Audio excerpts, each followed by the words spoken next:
Mukabat sa 598 ka mga PUV driver o konduktor sa Davao Region ang na-drug test sa Philippine Drug Enforcement Agency kon PDEA 11 kagahapon sa buntag, Abril 4, kagihimo sa managlahing terminal sama sa Davao City Overland Transport Terminal kon Dikot, Satellite Van Terminal at tubangan sa usa ka mall sa bahada sa Davao, Tagum City Overland Transport Integrated Terminal ug sa Digos City Bus Terminal.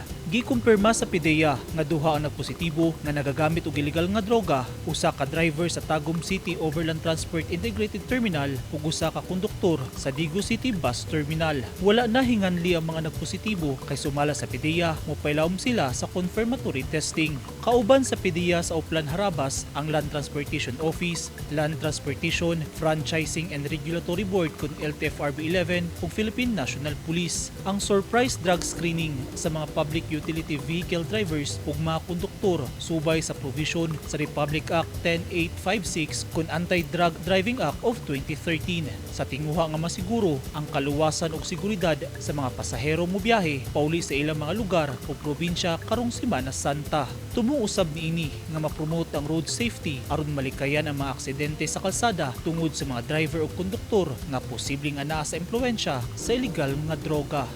Eugene Hinutan, Newsline Philippines, Davao Region. Stay safe.